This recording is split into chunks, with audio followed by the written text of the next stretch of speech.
Hai Silang Sari, Bagindo Sari, maulah kita pulang ke rumah. Assalamualaikum warahmatullahi wabarakatuh.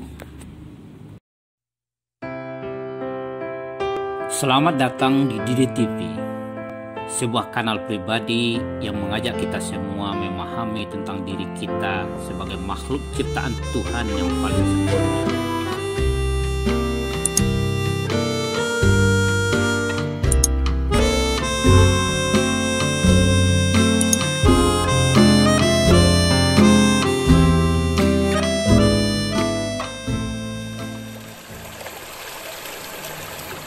Bentuk karya kreatif berbahasa lain yang sering digunakan untuk menuangkan dan mewariskan adat Minangkabau adalah gurindam. Berbeda dari pantun, gurindam hanya terdiri dari 2 pasang kalimat saja, namun memuat pesan, makna, ajaran yang tidak kalah mendalam daripada pantun. Nanyang saribuaka, pikir itu palito hati, kana-kana nandiate. Kok di bawah nang kamaimpok, tirih kok membusek dari lantai, galodo kok datang dari muaro, malantai sebelum lapuk, mamenteh sebelum hanyut, dan ribuan lagi. Kreativitas berbahasa, susastra dalam penuangan dan pewarisan adat sering pula ditemukan dalam bentuk talibun, rangkaian kata-kata indah dalam kalimat yang tersusun apik dan menarik, lebih dari 4 kalimat dalam satu paket. Seperti pantun, talibun memuat kalimat yang berbunyi akhir berpasang-pasangan. Biriak-biriak tabang kasama, dari sama ke halaman, patahlah sayuk tabang beranti, tasuo di tanah batu. Dari ini turun ke mama, dari mama ke kamanakan, patah tumbuh hilang baganti, sako dibau deknan mudo. Dari sisi jenisnya, kreativitas berbahasa, susastra yang digunakan dalam menuangkan dan mewariskan adat terdiri dari petatah, petitih, pituah, pepatah, undang atau undang-undang, dan manto. Awalan pa, pe, pi, dan pu dalam bahasa Minangkabau yang kemudian diadopsi menjadi awalan p dalam bahasa Indonesia kontemporer bermakna sesuatu atau alat yang digunakan untuk atau memuat kata dasar. Petatah yang kata dasarnya adalah tata bermakna digunakan untuk menata atau memuat tatanan. Sedangkan petitih yang kata dasarnya adalah titi bermakna digunakan untuk meniti atau memuat titian.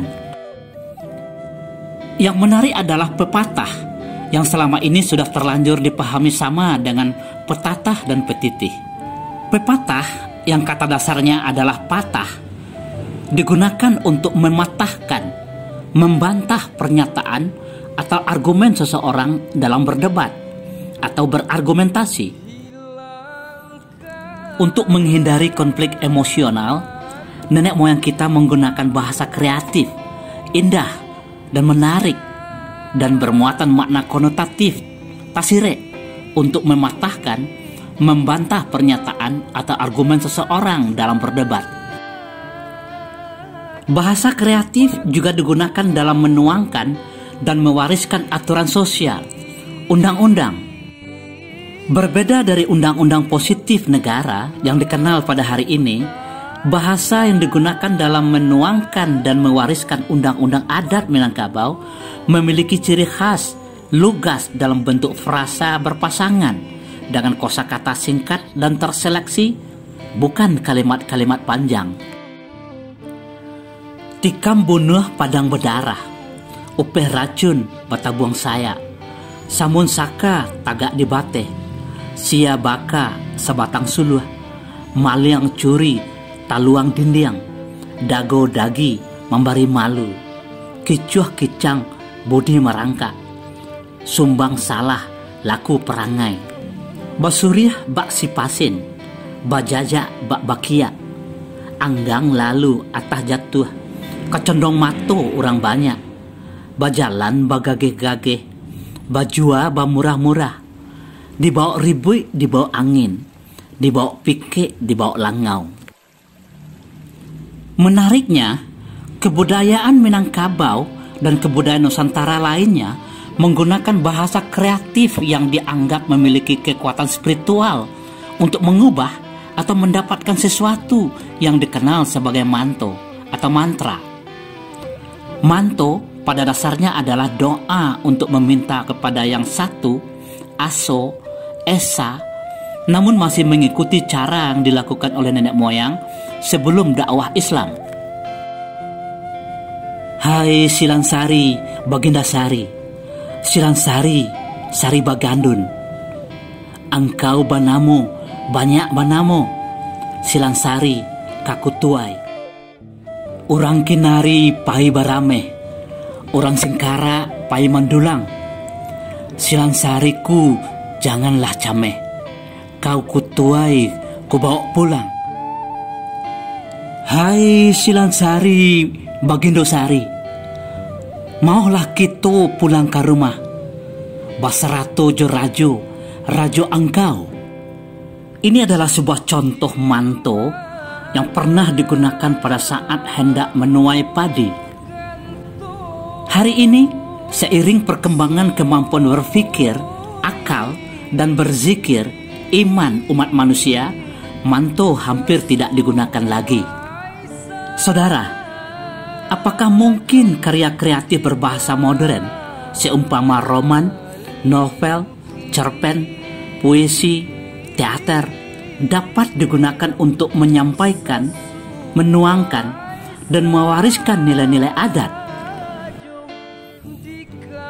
Perlu dipahami bahwa kreativitas berbahasa, berkarya, dan berbudaya tidak memerlukan pembeda, dikotomi antara modern dan kontemporer, dulu dan kini, tradisional dan kreasi, karena itu semua penghambat, penghalang, dan penjajah gerak-gerik kreativitas yang sesungguhnya tak terbatas. Tuhan pun tak pernah menghambat manusia untuk kreatif berpikir, berkreasi, bereaksi, dan berbuat.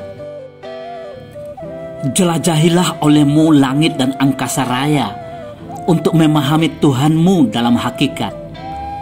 Selamilah olehmu samudra dalam terhiasi jutaan makhluk ciptaan Tuhan untuk membuatmu lebih dekat.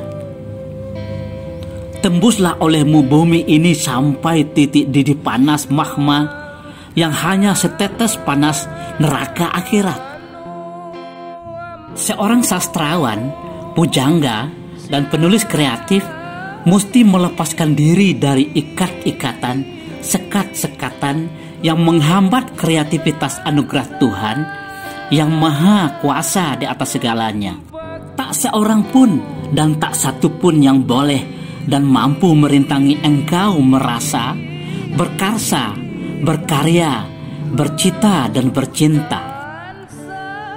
Bukankah tenggelamnya kapal Panderwick adalah kreativitas berbahasa seorang pujangga kebanggaan bangsa, melukiskan adat penganut garis kesukuan perempuan yang bermartabat, Mande, Ibu.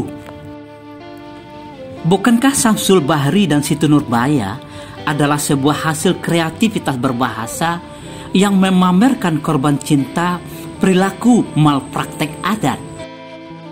Bukankah Bako, kreativitas berbahasa seorang sastrawan ternama negeri ini, mengungkapkan rasa, sikap, dan perilaku hormat, apresiasi atas kemuliaan hati saudara perempuan ayah yang hubungan nasabnya tak pernah putus? Bako, pelabelan modern tradisional, klasik kontemporer itu hanya diperlukan bagi kalangan pemerhati, pengkaji, peneliti, dan akademisi sebagai ikhtiar mereka menyelami, mengerti, dan memahami kolbu para pujangga, sastrawan, dan cendekiawan yang tulus, ikhlas, dan suci. Merdekalah dalam merasa, merdekalah dalam berkarsa, merdekalah dalam berkarya, merdekalah dalam bersastra, Merdekalah dalam berbudaya, karena manusia itu adalah makhluk yang merdeka semerdeka-merdekanya. Bahkan Tuhan pun tak pernah merintangi engkau untuk merdeka. Merdeka itu sesungguhnya adalah meraih ridho dengan kekuatan, kekuasaan, keagungan, keadilan dan kasih sayang Tuhan. Allah Subhanahu wa Ta'ala